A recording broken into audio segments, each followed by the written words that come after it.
So I'm gonna get my creatine in today with my protein shake.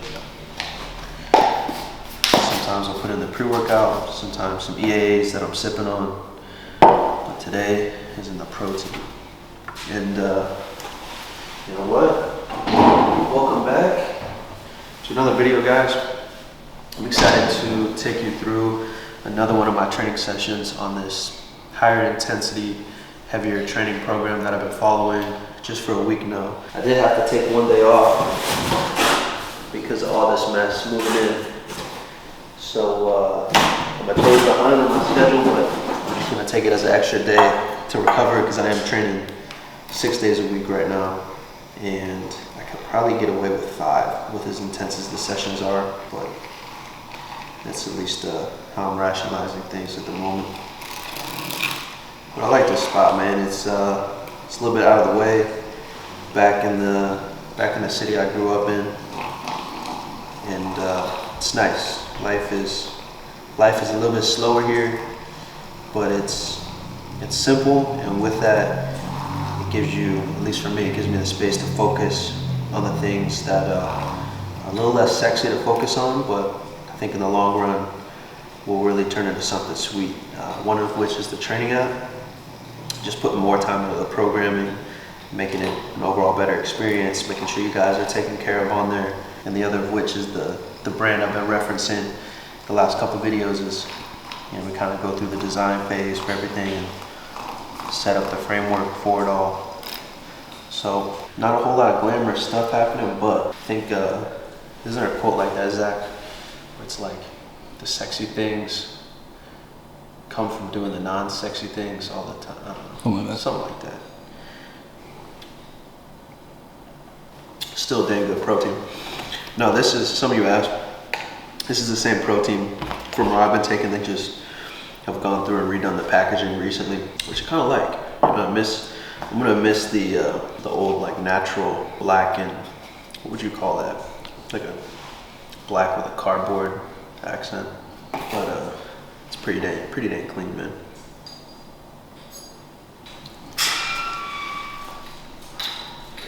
A little peanut butter, buddy. Yeah. Good boy. Yeah, Razzle knows when I get the, he likes sweet potato and he likes peanut butter.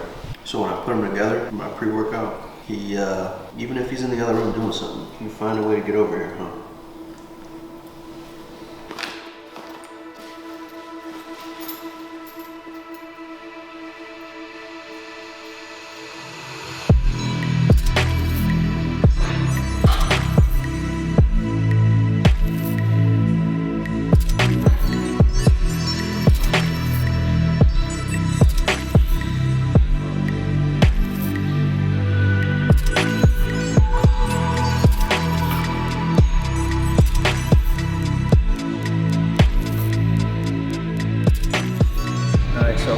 Even though I'm changing up the volume in this session and the reps I'm doing, still because it's a shoulder session and I'm utilizing the muscles in my rotator cuff and around my rotator cuff, I want to make sure it's warmed up properly. So I'm still doing this. It's almost like a giant set of Y's, I's, and W raises with the dumbbell, hitting 12s for each one. And you know, honestly, I've been hitting them for about 2 years or so now.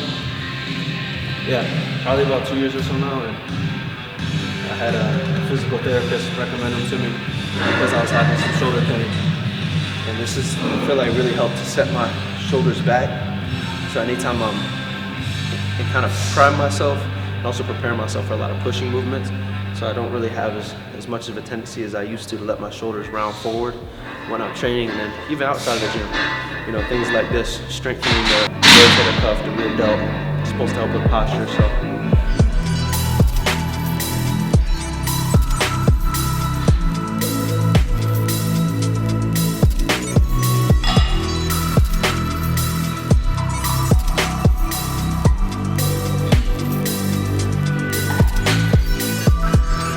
shoulder session, I really want to tax the lateral head of my delt, so that's the first thing I'm going after in the lateral raises.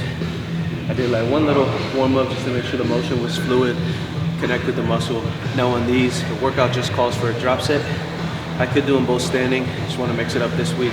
So I'm doing the first one seated, a little bit heavier, right? The first part of the drop set, that'll help take out some of the momentum for me. So I tend to not swing as much when I'm seated. And then dropping a 10 reps standing on the 25, where it's just a little bit easier to control.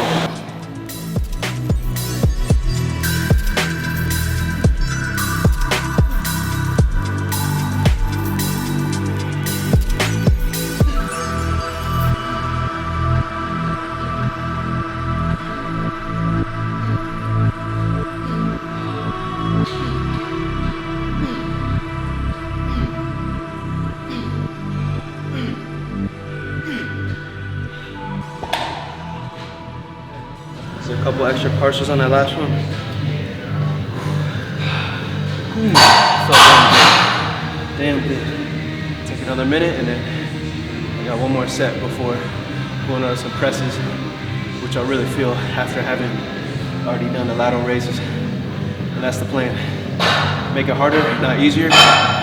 Even though I'm going heavy in weight, I'm not doing as much weight as I would be still had I just come in the gym and said, okay, I'm gonna hit this, 3-4 sets of 5 to 6 reps on the press. Like, this is gonna take away from that just a little bit because the muscle's already taxed.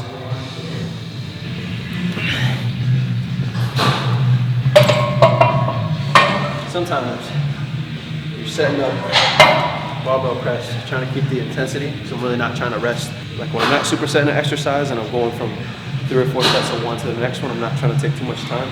Sometimes when you just move, or life is doing whatever, and your head's in a million places, you set up an overhead press and you do a row or a shrug. So let's see. Get it on.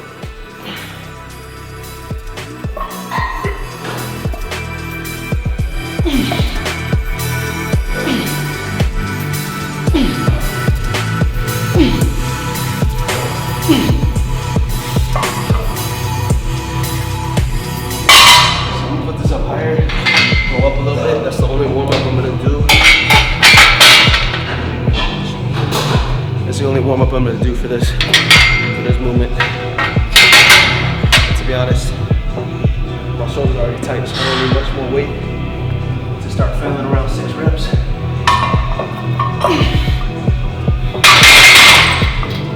So 10 and a 5 and keep it moving.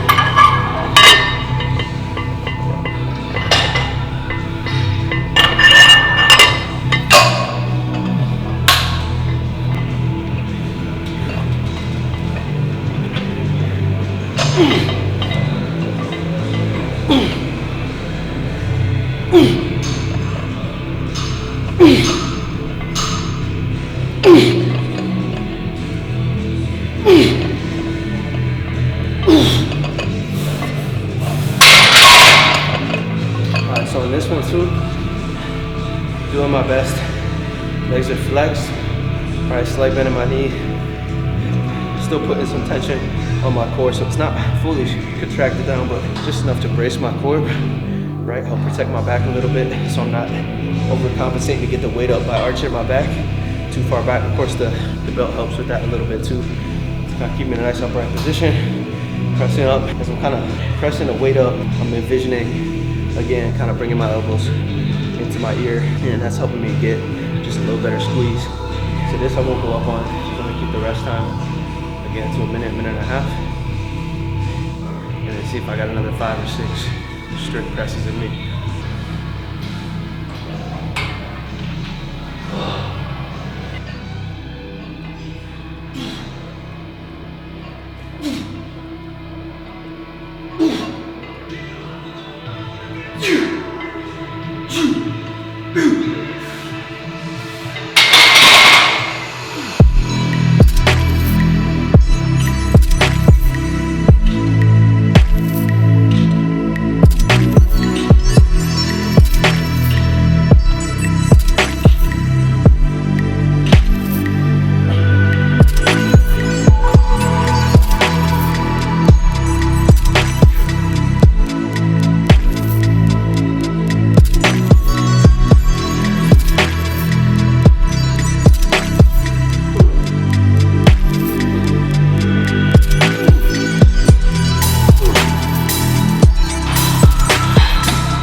rear delt on these two. Now the first is just a single arm rear delt fly, rear delt reverse pec deck, whatever you want to call it. Just isolating one side to the other, like 10 to 12 reps. The reps will drop. I'm just gonna keep going back and forth. And this one is a variation of a rear delt fly, which is a little bit heavier, a little bit more restricted on the movement. It's hard to explain because a lot of it's a feel thing. And I'm relatively new to it. I've just been doing it a couple months myself. Actually, shout out to the owner of this gym, real knowledgeable athlete, Ryan. He showed me actually the full superset. We had a shoulder day together, and it blew my mind how much I get up my rear delt. And I mean, both of the key that, because I can isolate and get a better stretch instead of doing both. When I'm just doing one, I feel like I can get a little bit of stretch on the rear delt, which is a little tricky, and then coming here and finishing it off. It's almost like you don't want to shrug it, right? So I don't want to just take my traps and shrug it up, but I'm kind of bringing it out and back at the same time, and just really focusing on initiating the movement with that portion of rear delt, and then just controlling it back down and just squeezing. And it's right in there, the range of motion. The range of motion isn't very big, right? So it's, it takes a little bit of practice and feel. Like I was lucky when I was learning it, you know, Ryan was, you know, I had him watching me and kind of cueing me on a couple pieces as I was doing it. So like, you know, it's kind of like I'm trying to follow this narrow line, and I'm driving, but I'm driving blind. And he's like, all right, go to the right, go to the left. And that's kind of like the active cues he's giving me. It's just a hard thing to explain without being there in person. But if you have someone who, at the very least, like if you're with a training partner, you know, you can kind of tap on your rear delt muscle just so you mentally know, all right, where am I at least trying to feel this? I'll hit a few more sets. Zach will catch a few more angles. Hopefully things make a little more sense.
Let's end the outro this one, guys. That's it for today's session.